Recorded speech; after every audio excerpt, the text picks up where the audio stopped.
Streaming isn't sustainable. Many hopeful creators specifically hope to become streamers. Streaming is a ton of fun and a great way to connect with your community as well as make unique content. But streaming alone is absolutely unsustainable if your goal is to turn your creativity into your career. Today, we'll discuss why that is and what you should consider instead of just streaming. By the way, I've written a blog post on this exact topic, so check it out at andycormier.blog if you'd like to go through this at your own pace. So what's wrong with streaming? Everyone who creates on Twitch seems to always be complaining about poor discoverability. Discoverability meaning how easy it is for someone to stumble upon your content and convert from a stranger to potentially a fan. Twitch has a major problem where the people who are promoted most are the people who already get really high viewership. So it's like the rich get richer. To highlight how bad Twitch's discoverability is, YouTuber Drew Gooden recently did a major experiment on being a streamer. He followed famous streamer Ninja's masterclass and after weeks of dedication, gained 1 follower. Of course, streaming or any other creative endeavor is not a worthwhile pursuit if your only goal is money and fame. If you have no purpose or passion behind what your creative endeavor is, it's not sustainable. Just like how it's not sustainable to only stream. If you want to make streaming your career, you won't grow big enough through Twitch's discoverability alone. Like, why would someone watch you over someone they already like? Why would someone watch you over the biggest creator in a certain game? The main answer is it's just because they don't know you or your content. Since Twitch and streaming in general are not the best place to be found. It's the place for your audience to get to know you after you've been found elsewhere, like YouTube or TikTok. Platforms with monetization primarily supported by ads. Which brings us to our next fault about streaming. Monetization is almost entirely donations. As much as we hate ads, there are far more sustainable form of income for online creators. With donations on Twitch, you're only able to earn money while you're live. And in many cases, like your audience simply doesn't have the spare cash to donate. This is all to say that especially when Twitch takes such a large cut of your donations, donations alone are not sustainable income for a creator. To add fuel to the fire that is this problem, many Twitch streamers are losing a lot of revenue from subscriptions, donations, etc., thanks to inflation, rising prices, and the potential recession that we're barreling towards, or already in. Given that one of the first expenses most people would cut would be entertainment, and the first entertainment most people would cut is Twitch subscriptions. Many YouTubers have noted that their ad revenue is down, but the point is your viewers don't have to pay to give you ad revenue. And on top of that, your video on YouTube or TikTok or wherever is available 24/7 around the world. So on Twitch, if you can only make money while you're live, for the most part, this leads many streamers to lots of toxic, unsustainable habits. Things like streaming for obscene lengths of time, hoping to make some money. Which brings us to our next big problem with just being a streamer. You face extremely long hours and almost no pay. To really painfully illustrate this point, only a small fraction of the top 1% of streamers gain enough money from Twitch alone, that being subscriptions, bits, and donations, to earn the equivalent of minimum wage in America. Not like California minimum wage, but American minimum wage. Just like only a small percentage of you are subscribed, so hit that subscribe button. Okay, that's enough shilling. But hit that button though. Circling back, if only the top fraction of a percent of Twitch streamers earn enough money from Twitch to even make minimum wage, what does that mean for the remaining 99+%? This leads many streamers to believe that they continually need to be live for 12, even 16 hours a day to maybe earn enough money to pay the bills. And this leads to one of the top cases of burnout among streamers. You simply can't always be available for your audience. You can't always be available for them to donate. People like Ludwig and Pointthrow who do obscenely long subathons are the exception, not the norm. And they were able to do those subathons because they had a whole team behind them supporting them through that. Most streamers are solo. Furthermore, this myth of always needing to be live to make it as a Twitch streamer is perpetuated by some of the biggest people on the platform, who are seemingly always live, super rich, and whatever. Hassan Abi and Asmongold, they're always live. And then in addition to always being live, there is a ton of YouTube and TikTok and other platform content surrounding them. Like for example, Asmongold has a video for pretty much every single reaction he's done.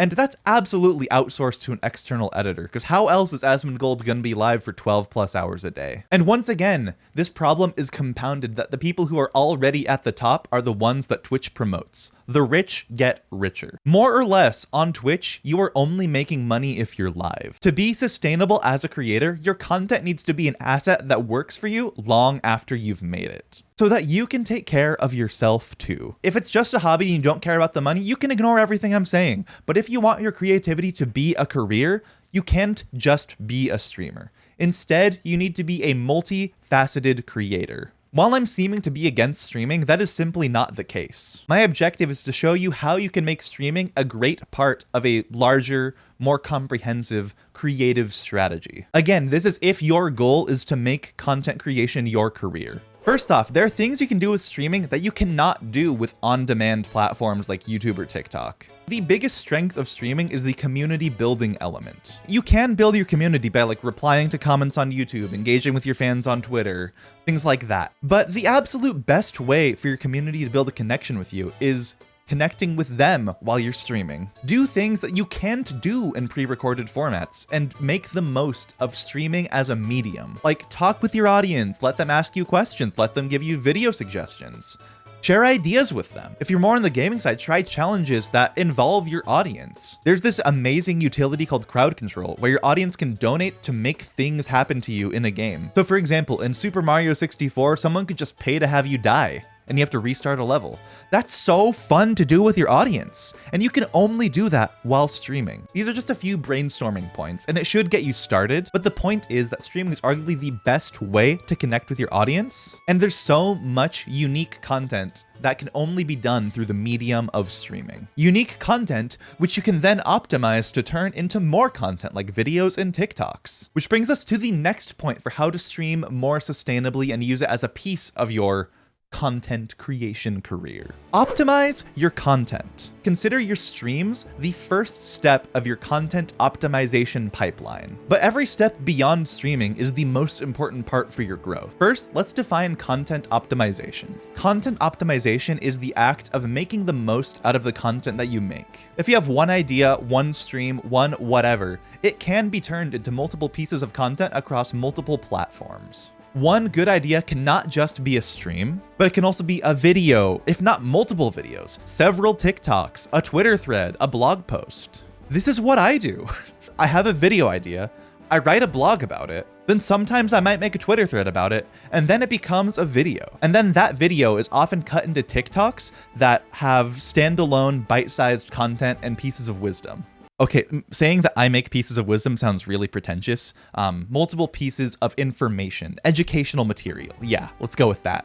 But the idea is that one idea, one stream, one whatever can be converted into multiple pieces of content across multiple platforms. Furthermore, you can simply upload the same content to multiple platforms. A TikTok can be a YouTube short and an Instagram reel, and a YouTube video could be a Facebook video or an IGTV video. And in some cases, even a TikTok video, because some creators can make 10-minute TikToks now. But the process of content optimization is absolutely crucial to save you time and to leverage the effort that you do in order to build a multifaceted, multi-platform presence online. It's a lot less effort to modify one idea to be suitable for multiple platforms and multiple media than it is for you to need to make different ideas across different platforms, starting from scratch every time. Here's an example content optimization workflow that's also extremely common. Many streamers employ these exact tactics for huge success. Step 1.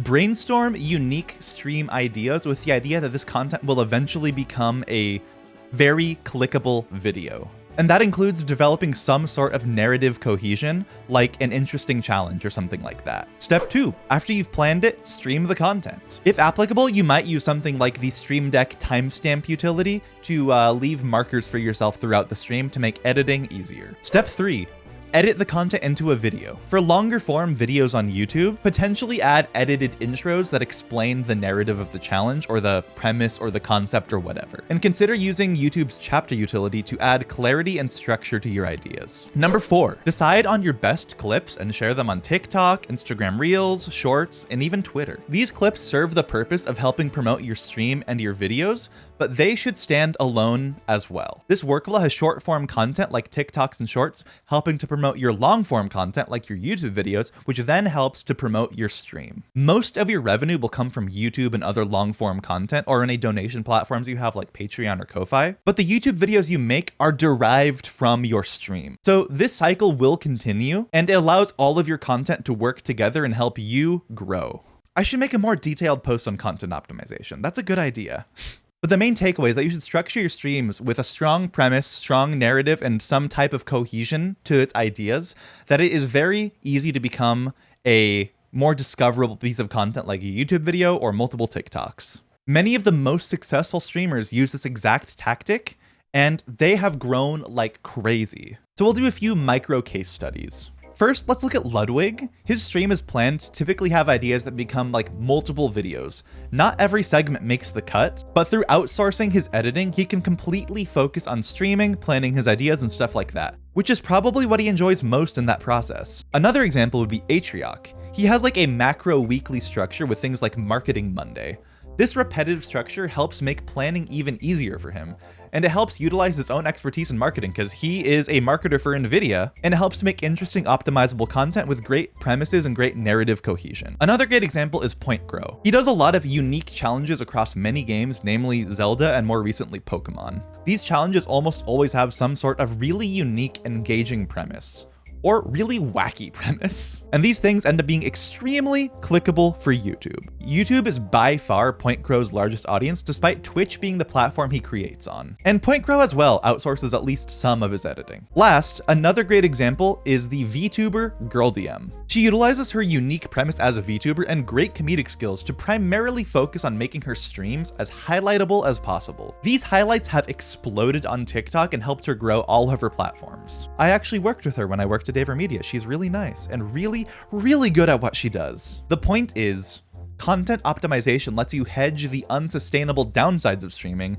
but still lets you focus on streaming as the core of your creative career and identity. With content optimization, you'll grow faster, definitely earn more revenue, and much more rapidly be able to grow the community that you're streaming for in the first place. Much more quickly than streaming alone. But I hope you realize that streaming isn't the only thing you can do as a streamer. Streaming is fun, but unless you're within that top fraction of the top % of streamers, Twitch alone cannot pay the bills, and it does not make a sustainable career. Twitch's poor discovery leads to slow growth, and if your monetization relies solely on donations while you're live, that sets a really bad precedent that you always need to be live, which is also extremely unsustainable. The vast majority of streamers go extremely long hours with little to no pay. On the other hand, the most successful streamers use their streams as the source of the content that they optimize across multiple platforms. Plan ahead and structure your stream so it can become cohesive videos with strong premises and strong narrative. And when you stream,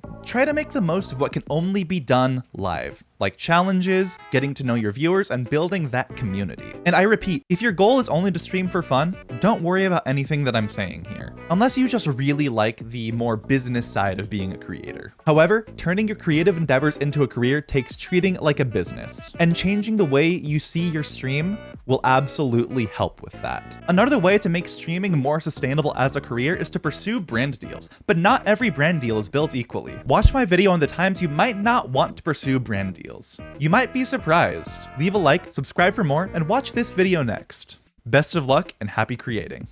See you next time.